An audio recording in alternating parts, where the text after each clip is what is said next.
në gjithë sferë, në gjithë këtë lojën e madhe të shahut që po luhet në arenën ndërkombëtare. Evropianët, po të thëmë, nuk janë në pozitën më të mirë.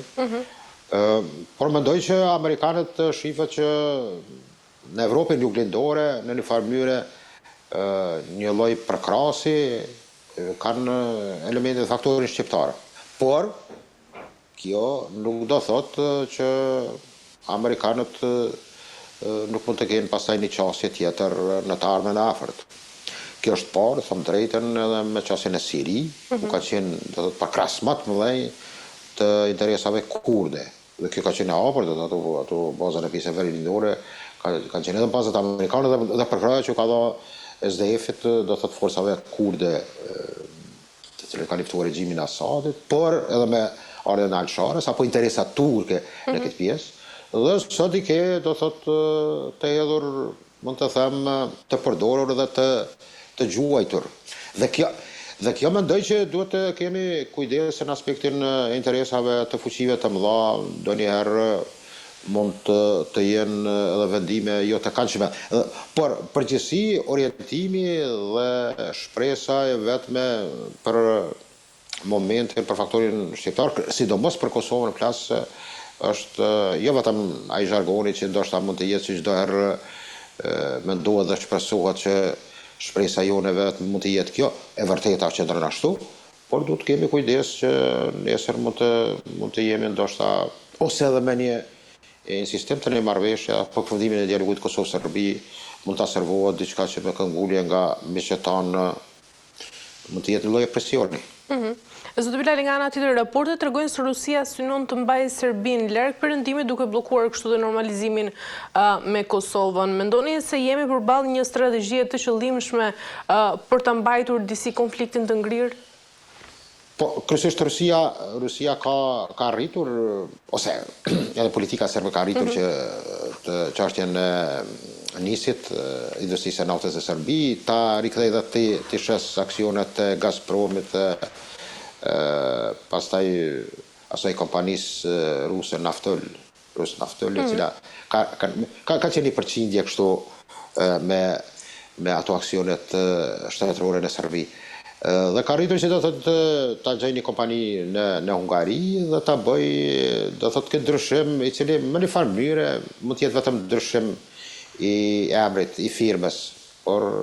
do thotë ka qenë në aspektin energjetik, mund të jetë ende faktor i rëndësishëm. Në aspektin diplomatik është joshtë dhe interesante për Serbinë, tradicionalisht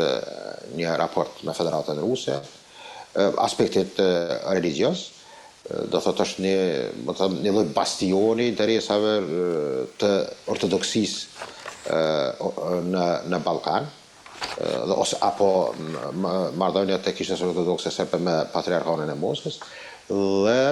mendoj që në aspektin ushtarak të duhet ndonjë inovacion i cili mund të jetë nesër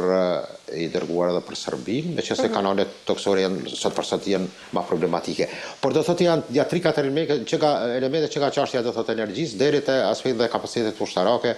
është një dëshmëri e tillë. Rusia a do arrin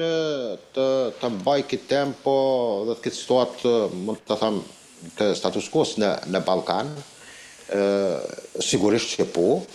nga se Ballkani sot është shndruar në vend të, mund të them, tash në tregun, mund të them, të interesimit jo vetëm të madhave dhe tregut, por edhe aspektin politik dhe ushtarak ka hyrë edhe Izraeli. Bashkimit Evropian, Rusisë, Shebave dhe Turqisë, tash në treg e kemi Izraelin i cili tenton ta tregojë edhe fuqinë e vet në këtë pjesë. Meqense është e çuditshme ajo vizita e djeshme edhe në Tel Aviv, ku do thotë kemi pasur 2 lider shumë interesant. Edhe Milorad Dodikur nga Republika Entiteti Serb, por edhe Edi Ramën nga Shqipëria. Dhe kjo mendoj që ka qenë një lloj rivaliteti me të cilën në disa raste kanë qenë situata të çuditshme, por sidoqoftë mendoj që interesat ruse në Ballkan drejt që do rriten apetitet e tyre. Jo që do të zvoglohen, por do të ketë edhe, mund të them, rritje rapide. Zot Bilali, në rast se do të kemi një përpjekje ruse për të ndezur trazira të reja në Ballkan. Mendoni se Kosova është realisht e përgatitur në aspektin e sigurisë, por edhe të institucioneve për skenaret e destabilizimit? Po, Kosova sot gjendet, më të thëmë, në itinerarin dhe plan programit e tyre për provokimet të ndryshme, qoftë të natyres që kanë të bëjnë që nga propaganda, apo edhe medialisht, Sputnikut, pastaj kanalet të blogerë të ndryshëm rus, apo edhe sërbë që bashkëpunojnë me institucione, me cilat do thot kanë një farë lidhshmërie dhe një farë i plani për të arritur në aspektin medial të kenë ndikim edhe në pjesë tjera jashtë Serbisë. Po sigurisht edhe grupet e ndryshme të cilat kanë të lidhur institucionalisht me instrumente të sigurisë në Serbi, apo institucione të cilat punojnë, mund të them, tërkohën që të ketë destabilizim dhe provokime, qoftë përmes situatave me të cilat ata mund të arrijnë atë nivelin ku të viktimizohen popullata sërba apo pakisja sërbe në Kosovë dhe rastet të paraqesin si viktima. Tëra kjo ka të bëjë me atë që të krijohet një përshtypje që në Kosovë rrezikohet siguria e tyre që është e kundërta, por edhe kemi elementet e tjera. Mendoj që Serbia përmes grupeve të ndryshme nesër mund të jetë më të them një vend burim për kryrje të aksioneve të ndryshme, qoftë sabotazhet deri të aksione terroriste. Dhe mendoj që në këtë drejtim Kosova hë për hë ka kapacitete, mirë po mendoj që duhet të punojmë atë për në sforcimin e informacioneve, qoftë nga jashtë, qoftë nga brenda, por edhe të ngritjes së nivelit teknologjik, teknik të asaj që nënkupton jo vetëm çështja e sigurisë dhe në aspektin qoftë të inteligjencës apo edhe të kapaciteteve tjera të sigurisë, por normalisht që Kosova ka nevojë, mendoj që më tepër të ketë një strategji të nivelit të forcimit të kapaciteteve militariste dhe ushtarake, nga se jetojmë në kohën kur siguria është zakonisht e prisht jo vetëm në Ballkan, por në gjithë botën. E qartë, zoti Bilali, nga ana tjetër, nëse SBA-ja mundohet që të dyja vendet të shtyjë për normalizim të raporteve mes tyre dhe Rusia nga njëra anë për pengimin e tyre, mendoni se dialogu tashmë po futet në një lojë të rrezikshme gjeopolitike jashtë kontrollit të rajonit? Jo, besoj që do kemi një situatë kur paralajmërimet janë që do ketë një takim të nivelit të lartë, kjo varet, mund të them, nga problematiket e brendshme që ka Unioni Evropian. Nuk është për hera parë, ky proces prolongohet për arsye të ndryshme, qoftë për shkak të problemeve të brendshme në Serbi, apo për shkak të çështjeve që kanë të bëjnë edhe me zgjedhjet apo ndonjë të lashe brenda Kosovës. Dhe kështu që kemi, do thotë, një situatë kur mendoj që flitet shumë për prillin, maj dikun që mund të organizohet një takim Kosovë-Serbi, të afrohet një platformë e qartë me insistimin e nivelit të dytë apo tretë të një rango të palës amerikane. Apo mund të ftoj si 4 shtatore 2020 Trumpi, sepse nuk përmend rastësisht nga 8 luftar që kanë dalë ai në botë, është edhe ajo që ka dalë mes Kosovës dhe Serbisë. Dhe mendoj që nuk është rastësisht me përmendja shpesh të marrjes ngojë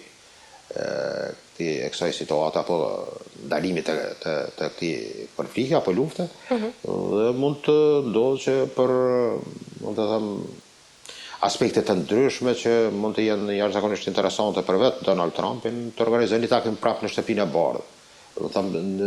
në një formë të një memorandumi ekonomik që kanë pas me 4 shtator 2020 në fund të mandatit të parë. Dhe kjo mund të sjellë pastaj nuk jam shumë optimist që në letër, në tavolinë nuk mund të rrezikohemi, nuk do thotë që nuk mund të rrezikohemi me ndonjë pikë e cila mund të jetë e disfavorshme. Mirë po, amerikanët dihet që në momentet të caktuara mund të na habisin me ndonjë. Do jetë, besoj, një kombinim mes marrëveshjes memorandumit ekonomik të 4 shtatorit, ne ande kemi, do thot nuk dihet që është jam rejtoj monit, a duha kretë emrin Donald Trump, pastaj procese tjera që kanë të bëjnë dhe pika këtohet ma kryesore që e përmendët edhe në aktin e autorizimit e mbrojtjes së SBA-ve, ku flet decidisht për raportet në Ballkan dhe Kosovë-Serbi, dhe kërkon që marrëveshjet të realizohen të arritura në Bruxelles apo dhe në orë. Dhe kjo do thot ka të bëjë kripot me asociacionin. Do thot do kemi një qëndisje të brendshme, është rrezik që do të atakohemi,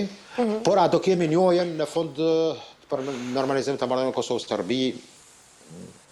do mbetet të shihet, ka shpresa që Amerikanë do të insistojnë në këtë pikë. Do insistojnë dhe besoj që... Mirë po kjo varet krejt nga ndryshimi i lojës së geopolitike në botë dhe rritja e konflikte apo rrezikimi për konflikte të reja me cilat mund të lehet anash Kosova apo Ballkani dhe pastaj amerikanët të jenë të angazhuar, por edhe evropianët të jenë të ngarkuar që këtë proces ta prolongojnë edhe për vitet të ardhshme. E qartë, zoti Bla Lemir, për të mbyllur, ndërkohë që flasim, a shihni ende një standard të dyfisht nga ana e Bashkimit Evropian sa i përket të gjithë normalizimit të marrëdhënieve mes Kosovës dhe Serbisë? Po, sigurisht.